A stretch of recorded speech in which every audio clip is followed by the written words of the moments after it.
Voices across the centuries, across religious traditions, tell us we are not as separate as we appear.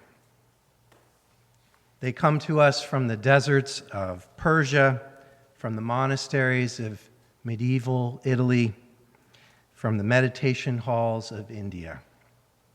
They tell us over and over again, surrender is not weakness, but homecoming.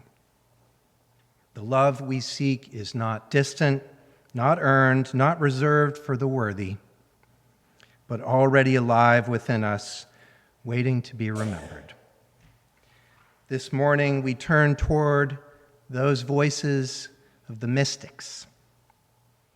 Our reading this morning is from the psychiatrist and contemplative Gerald May, an excerpt from his book Will and Spirit on the difference between willingness and willfulness. There are times each day when we are forced to wake up to the fact of being alive, times when conscious choices must be made about what to do or how to be. At these points of awareness, we are compelled to engage life, however briefly or reluctantly. And at these points, our fundamental attitude towards the deepest levels of being can either be willful or willing. Willingness implies a surrendering of one's self-separateness, an entering into, an immersion in the deepest processes of life itself. It is a realization that one already is a part of some ultimate cosmic process, and it is a commitment to participation in that process. In contrast, willfulness is the setting of oneself apart from the fundamental essence of life in an attempt to master, direct, control, or otherwise manipulate existence. More simply, willingness is saying yes to the mystery of being alive in each moment. Willfulness is saying no, or perhaps more commonly, yes, but. One begins to realize that it is not possible to belong to the universe, to participate in its vital flow, if one is either being controlled by or trying to control it, he adds later. There is no hope of realizing unity in an atmosphere of either submission or mastery. Whenever one mires down in a willful attempt to master life, the strongest feeling encountered is loneliness. It is impossible to be truly intimately close to anything or anyone when one is either controlling or being controlled. Here ends the reading.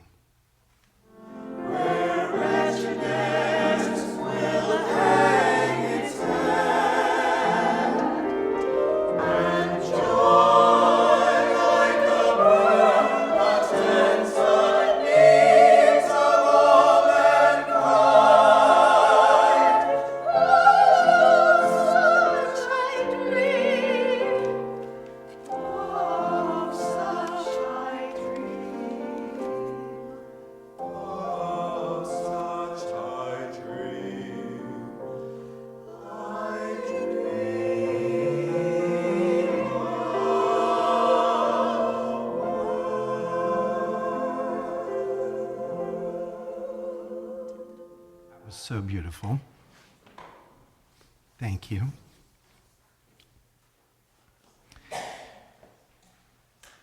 Dreaming of a world where love will bless the earth and peace its paths adorn.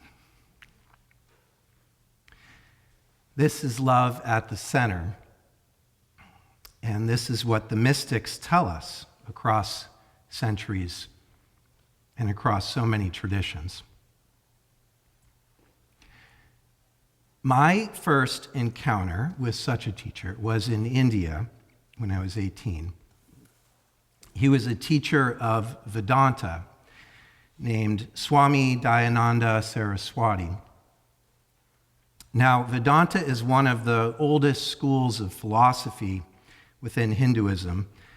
The word means the end of the Vedas and represents the culmination of thousands of years of spiritual inquiry into the nature of reality and the self. Vedanta holds that a creator made the world from itself. So the Lord is both the intelligence and the material of creation. Swami Dayananda teaches this. One such pamphlet he gave me was titled, "Who Am I?" In it, he writes, quote, "If the Lord is both the material and the efficient cause, where is the Lord? The Lord is space. The Lord is time. The Lord is the tree, the foliage, the flowers, and the bees thereupon. The Lord is the child. The Lord is this hand. The Lord is the consciousness behind them all, behind the thought, behind the creation, space, time, stars, galaxies. The Lord is everything, and therefore, where is God? Where is he not?" End quote. So this position in Hinduism is called Advaita, non-duality, literally not two. And one of its most beloved teaching images is reflected in my sermon title this morning, "The Wave and the Ocean."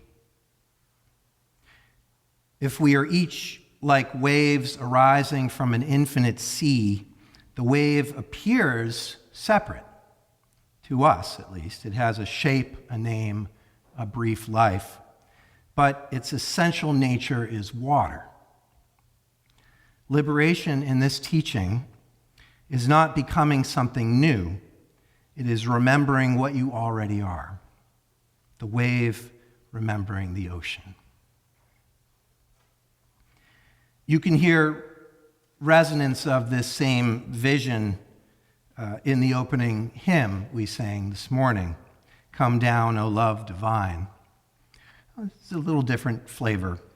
It was originally a poem by Bianco da Siena, a 14th century Italian mystic, a wool worker from Tuscany who belonged to a lay order devoted to prayer and care of the sick.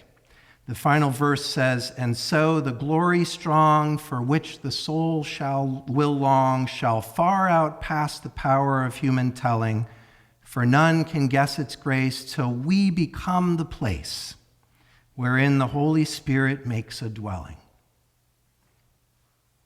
Love creates a place within us. Using the metaphor of the sermon title, the idea here is that we, the wave, connect with and discover the ocean inside our own hearts. In the Christian mystical heritage, this is to say, we find also the idea that the dwelling of the divine, the dwelling of love is within us, is within our hearts. So with this in mind, I want to turn towards our Muslim neighbors who are currently observing the holy month of Ramadan, a month of fasting, prayer, and inward turning that began on February 18th. The word Islam itself means surrender to God, and Ramadan intensifies that practice through the daily discipline of going without food, from dawn to dusk, making space for the sacred within ordinary life. Now, Sufism is understood by many Muslims as the mystical heart of Islam. not a separate sect, but the interior of the faith, emphasizing direct experience of divine love and the intimate relationship between the human soul and God. And the Sufi tradition also holds up love in a way that is embodied and practical and personal, not unlike our own transcendentalist heritage, while also allowing for the mystery. You may be familiar with one of the most popular Sufi poets of all time, the 13th century mystic Jalaluddin Rumi, who we will hear from at the end of this sermon. But first, this morning, I want to introduce you to another Sufi who is less well known, Yunus Emre, a Turkish Sufi poet and actually a contemporary of Rumi's, who has been called the most important folk poet in the literature of Islam, a Francis of Assisi within Turkish civilization, according to his translator, Kabir Helminski.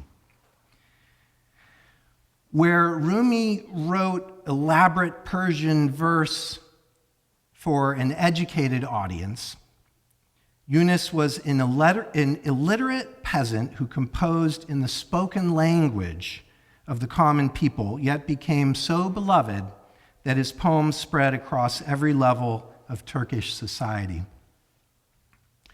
There's a wonderful story about their meeting.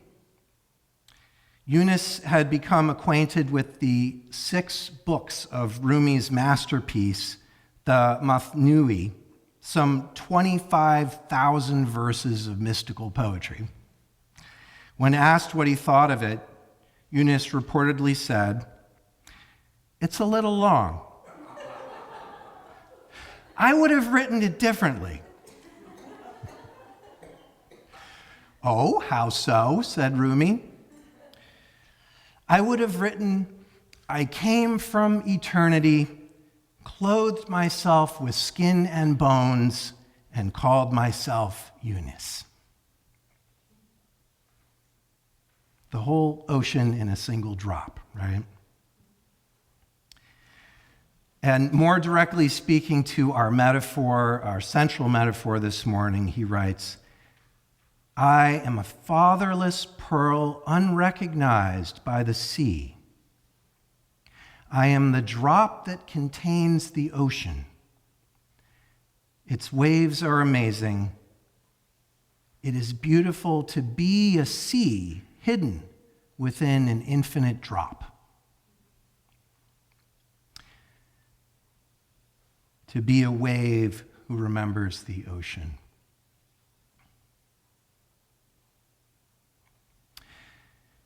Now, it's important, I think, in our Unitarian Universalist context to say that this experience of remembering the ocean need not be limited to those who hold a theistic worldview, as some of us do not, I am well aware.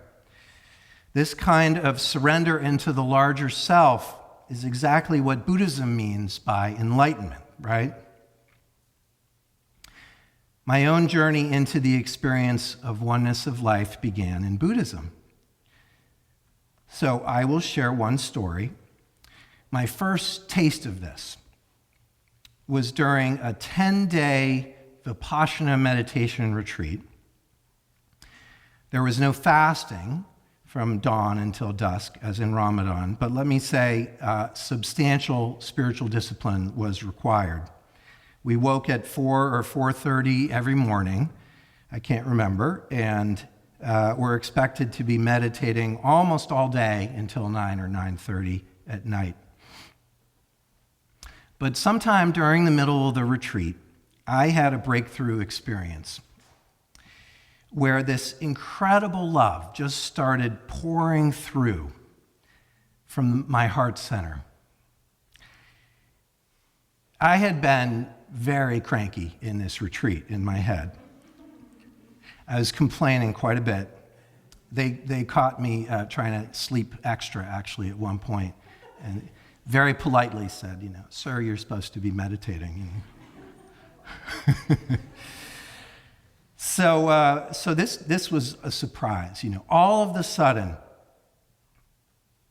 my thoughts were full of loving kindness towards other people, to those who care about me and those I care about is where it started. Emotionally, I was feeling love and deep gratitude for those in my life.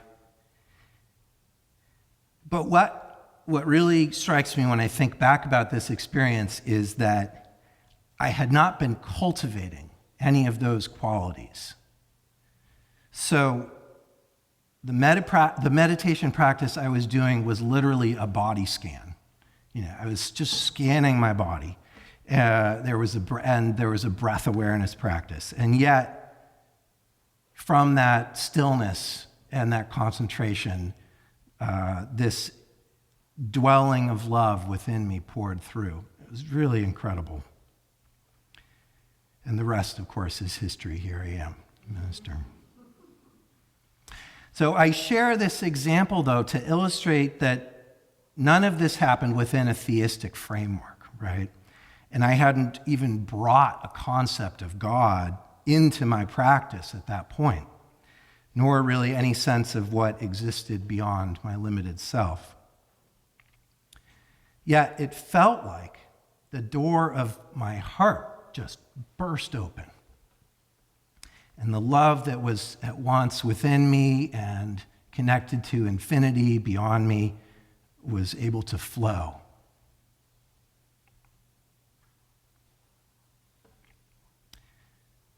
Now, I also don't think one needs to have such dramatic experiences as this in a meditation retreat or a mystical experience of some sort to recognize this truth. I think it can creep up in our hearts gradually. Love is love, and love is at the center, as we Unitarian Universalists say. We can find it walking in the woods, resting free in the grace of the world, watching the snow fall. Wherever you go, whatever you do, where your separateness dissolves, where the anxious ego quiets, and where you remember that you belong to something larger than yourself. That is all that is needed. And this is why I like the reading I chose for this morning. Why I wanted to hold up Gerald May's framework of the difference between willingness and willfulness. Willingness, willfulness. He gives us a language that works across all of these traditions. Willingness is to say yes to the mystery of being alive in each moment. Yes to being a part of all life and supporting life from that place. It's centered in love. Willfulness, on the other hand, is the attempt to set ourselves apart, to master, control, manipulate, destroy. There's a lot of that going on right now. We're living in a time of extraordinary willfulness. I think there are personal levels to this, and of course there are political levels in our country and many other countries around the world, with the power of the state being used to dominate, to label people as enemies, and to silence dissent. So let us remember all of this. And as Gerald May writes, that whenever one mires down in a willful attempt to master life, the strongest feeling encountered is loneliness. Isn't that the emotional texture of authoritarianism? It breeds isolation and disconnection and fear. I think on both the giving and the receiving end of the controlling. It wants us to forget that we belong to each other. It wants the wave to forget the ocean.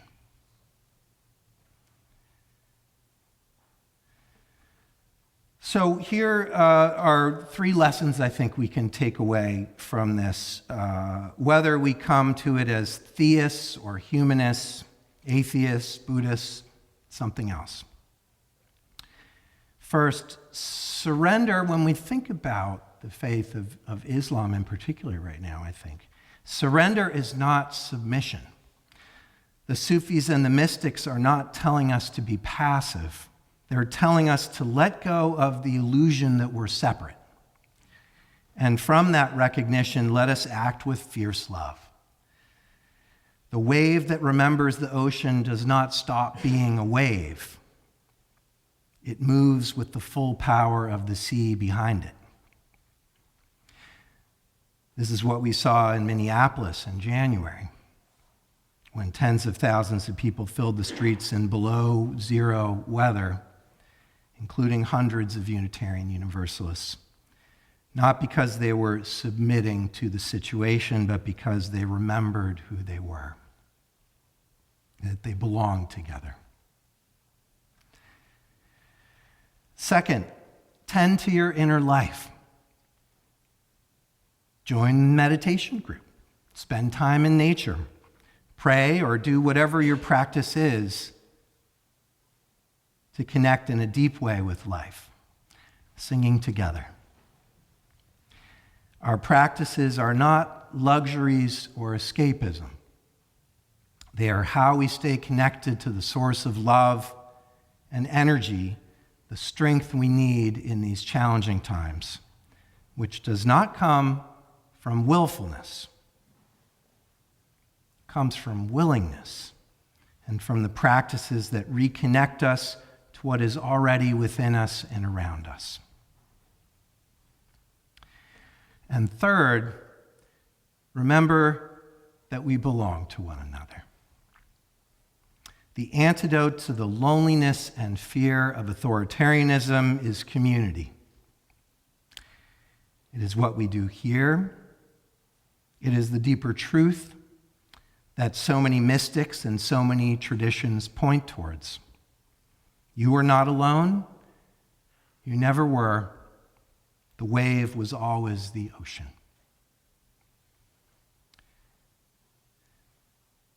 So, as the great Sufi poet Rumi writes, listen, O drop. Give yourself up without regret, and in exchange gain the ocean.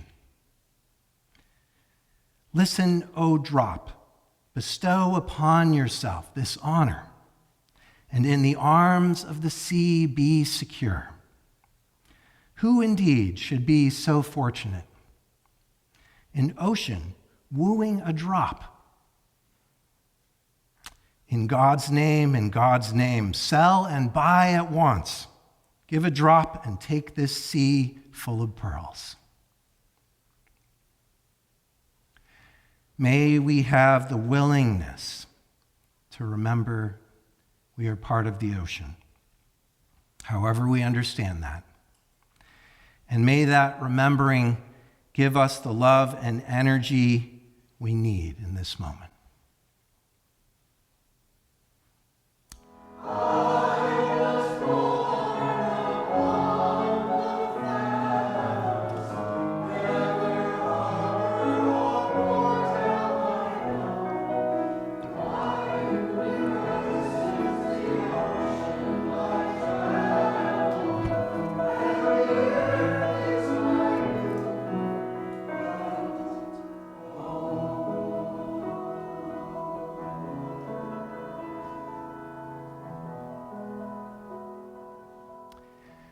As you go from this place, may you carry with you the mystic's simplest truth, that you are not separate from the love that made you.